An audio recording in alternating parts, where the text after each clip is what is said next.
Mbak Intan selaku ketua kelas 4A boleh dibimbing doa terlebih dahulu. Siap, Bu. Duduk siap. Siap. Berdoa mulai.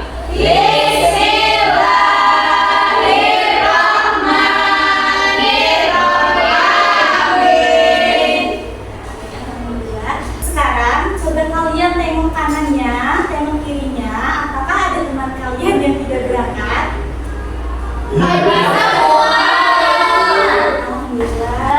Sebelum kita mulai pembelajaran, seperti pembiasaan pada biasanya, kita menyanyikan lagu nasional terlebih dahulu.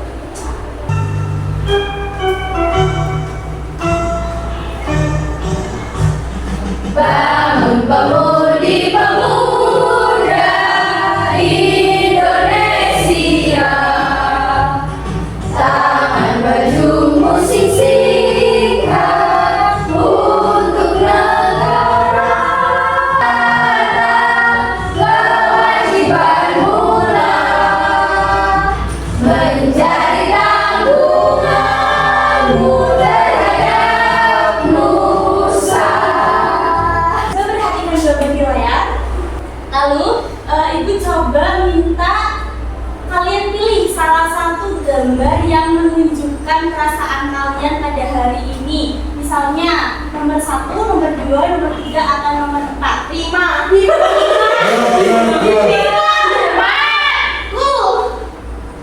Kenapa nggak pilih nomor 5? Karena saya hari ini lagi bahagia dan lagi beris. Baik. Hari ini kita akan belajar mengenai keanekaragaman hayati. Nah, sebelum kita belajar lebih lanjut, ibu mau tanya, ketika kalian mendengar kata keanekaragaman, apa sih yang ada di dalam pikiran kalian? Bermacam-macam. Sekumpulan. Iya, betul. Jadi keanekaragaman itu bisa juga diartikan sebagai bermacam-macam, kemudian sekumpulan yang berbeda-beda jenisnya atau variasinya. Kalian bisa menjawab bersama-sama ya. Siap, Ibu.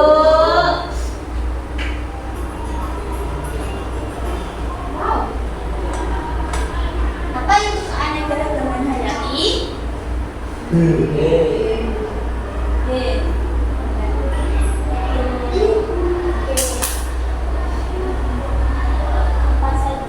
Apa saja tingkatan dalam keanekaragaman hayati?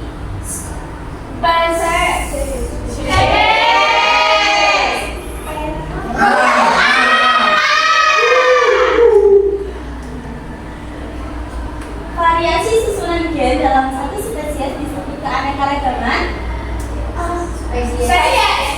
Kita akan belajar mengenai keanekaragaman hayati. Nah, pada pembelajaran hari ini, Ibu harap anak-anak Ibu bisa mengenal apa sih keanekaragaman hayati itu. Kemudian, Ibu harap pada pembelajaran hari ini juga anak-anak Ibu bisa mengenal apa saja jenis keanekaragaman hayati dan manfaat keanekaragaman hayati.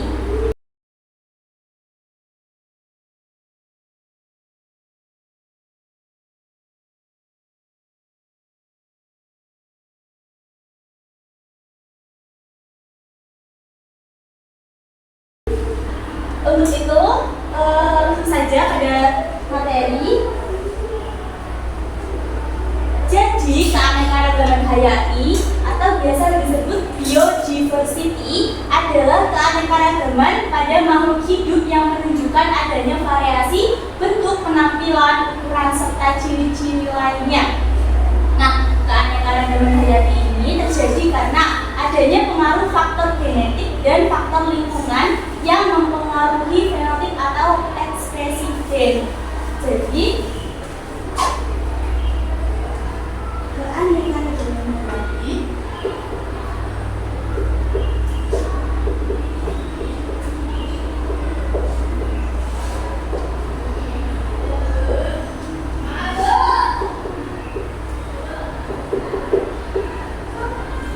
adalah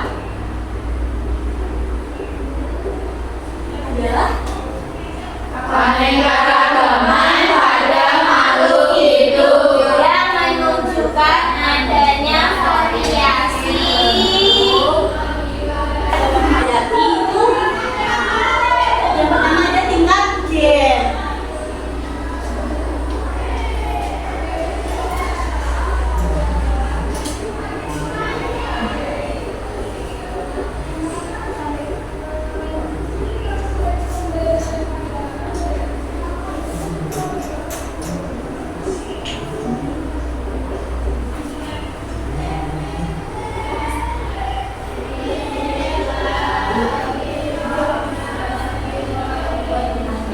kemudian ini adalah keanekaragaman individu dalam satu jenis atau spesies makhluk hidup.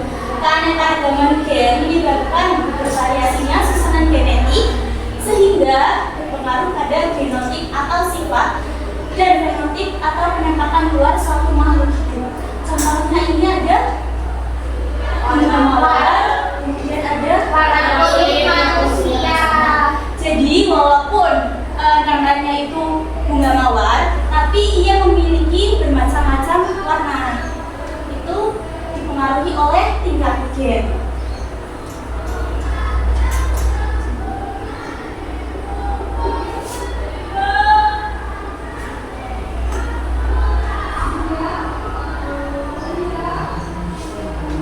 Yang kedua, karena tingkat spesies. Nah, jadi pada tingkat spesies ini, keanekaragaman hayati merupakan keanekaragaman yang memperlihatkan keberagaman atau variasi yang ada di berbagai jenis spesies makhluk hidup dalam genus atau familia yang sama. Contohnya yaitu jenis variasi serangga, kemudian ada variasi jenis kucing besar.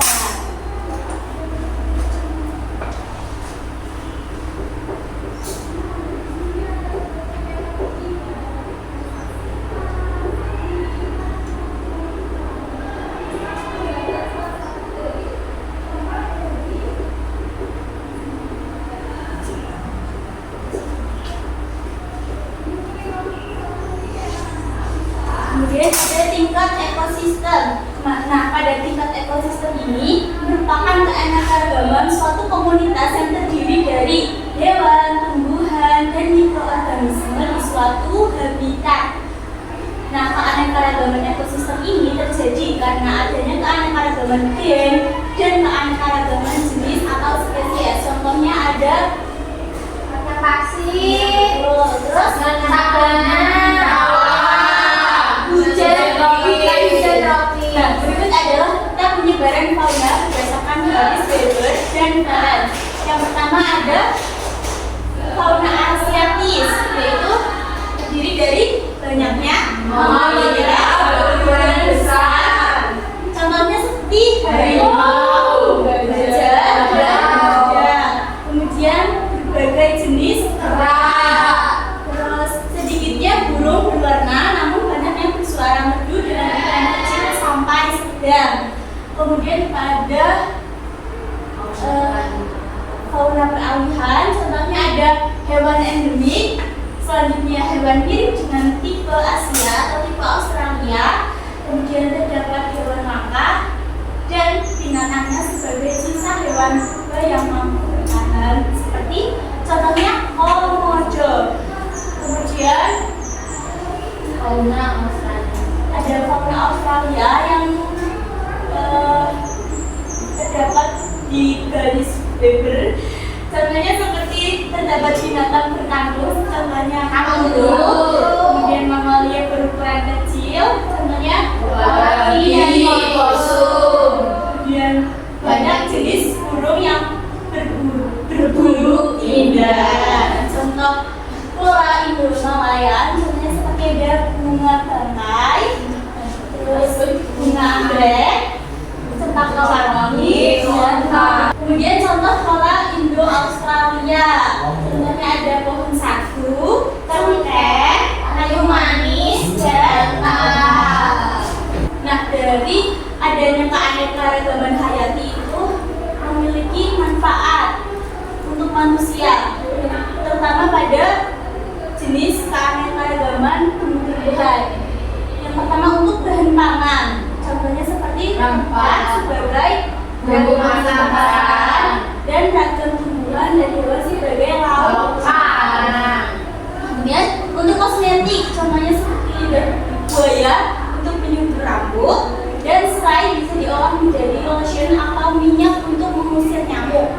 Kemudian perabotan atau perkakas, contohnya seperti kayu, rotan, bambu dapat diolah menjadi perkakas dan bahan bangunan. Untuk obat-obatan, contohnya seperti cacing untuk membuat obat tikus, bahan yang dapat dibuat menjadi benda.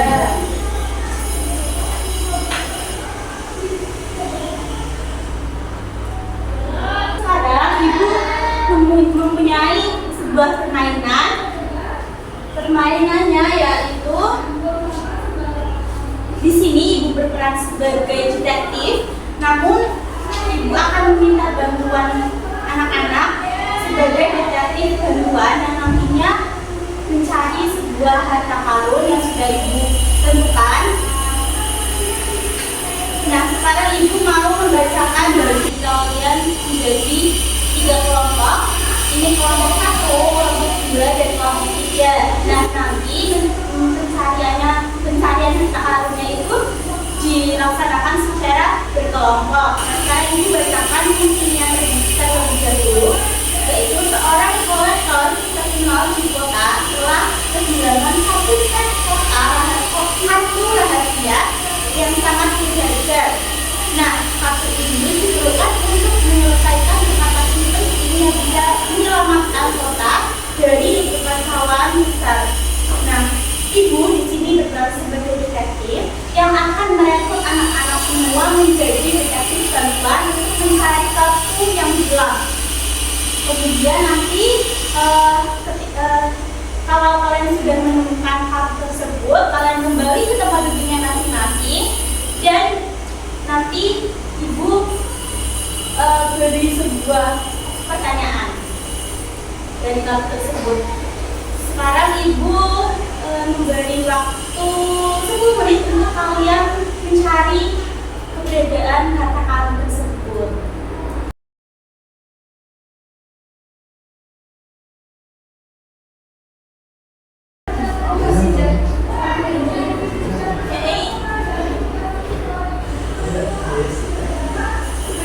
Anak-anak, apakah kalian sudah menemukan kartu tersebut? Nah, sekarang coba buka isi dari kotak tersebut. Macam-macam keanekaragaman Ya, Hayati, ya betul sekali. Nah, sekarang ibu minta coba kalian analisis dari kartu tersebut. Mana sih yang kiranya macam-macam isinya itu terdapat dalam banyak di daerah kalian. Anak-anak, apakah sudah selesai? Nah, sekarang ibu minta perwakilan masing-masing dari kelompok kalian untuk maju menuliskannya sesuai dengan nama kelompok ini. Kelompok 1, kelompok 2, dan kelompok 3.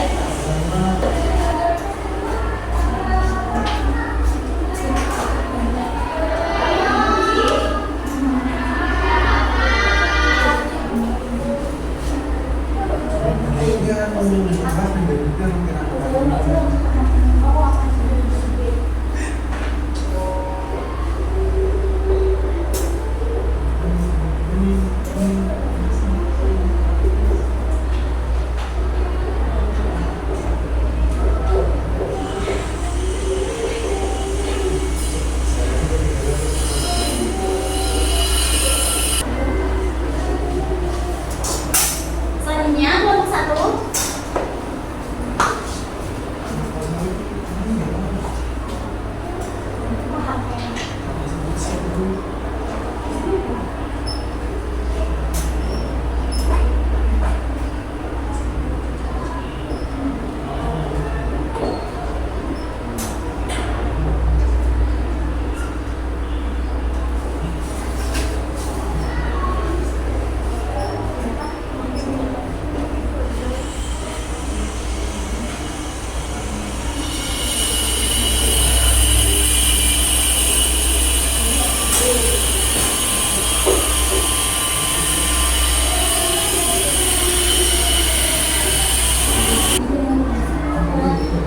Kemudian kelompok 3.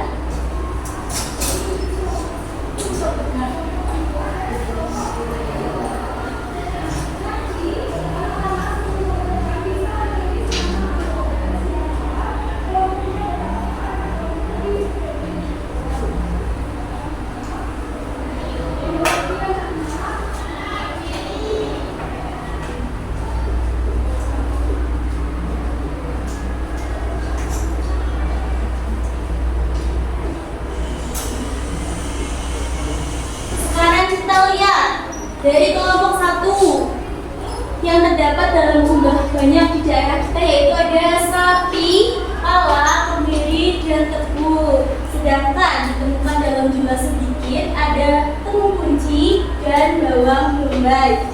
Dari kelompok 2 ada yang terdapat dalam jumlah banyak di daerah kita, yaitu ada jahe, kencur, serai, dan kambi. Kemudian ditemukan dalam jumlah sedikit kapulaga dan kelapa sawit. Nah, dari kelompok 3 yang terdapat dalam jumlah banyak di daerah kita ada kuda, bambu, daun pandan, sedangkan dalam jumlah sedikit di daerah kita ada kunyit, bawang merah, dan lengkuas.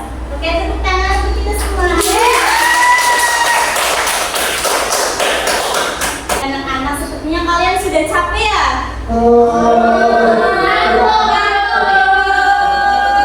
Baik, supaya kita tidak ngantuk, Ibu ada es bikin terlebih dahulu.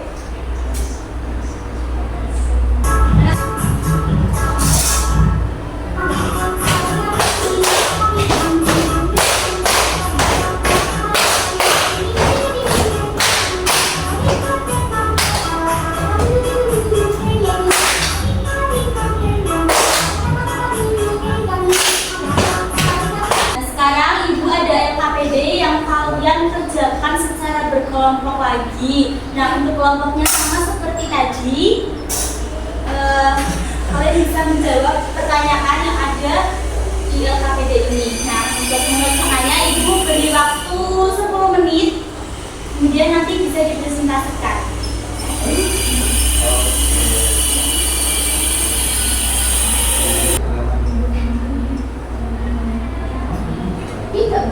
Untuk apa?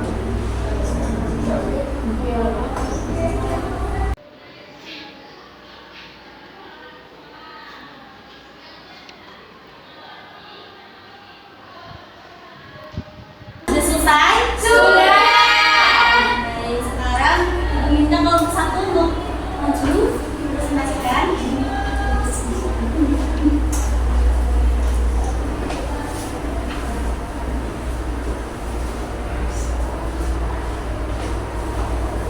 Kami dari kelompok 1 akan mempresentasikan hasil diskusi kami. Sebelum itu perkenalkan, saya Manila, Saya Prilly. saya Intan, Saya Denis.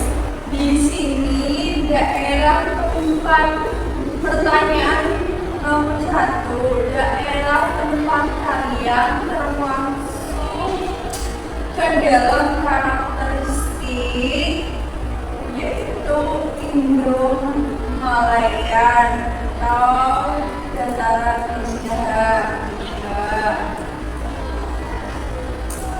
Yang kedua, kekayaan alam apa yang paling banyak di daerah kalian? Yaitu ada padi, bawang merah, dan cabai. Kemudian apa pekerjaan mayoritas atau yang paling banyak di daerah kalian sebagai seorang petani? Lalu yang nomor 4, bagaimana kaitan antara daerah tempat tinggal kalian dengan kekayaan alamnya? Yaitu tempat tinggal aku berada di dataran rendah dengan kekayaan alam berupa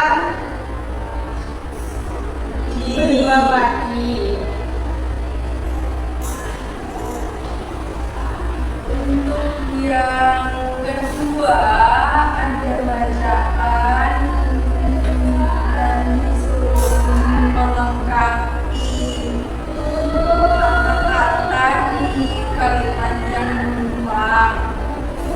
Tempat tinggal sekarang merupakan tempat dengan karakteristik berbeda dalam dasar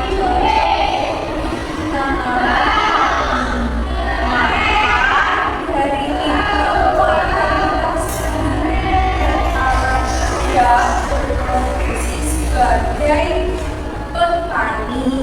Tidak heran jika tempat tinggal kalian sekarang atau Kabupaten Tagana dikenal sebagai kabupaten penghasil beras. Hal tersebut menyebabkan Kabupaten Tabanan sebagai sebutan numbuhan. Sekian dari kelompok 1. Terima kasih. Kelompok lain ada yang ingin menanggapi?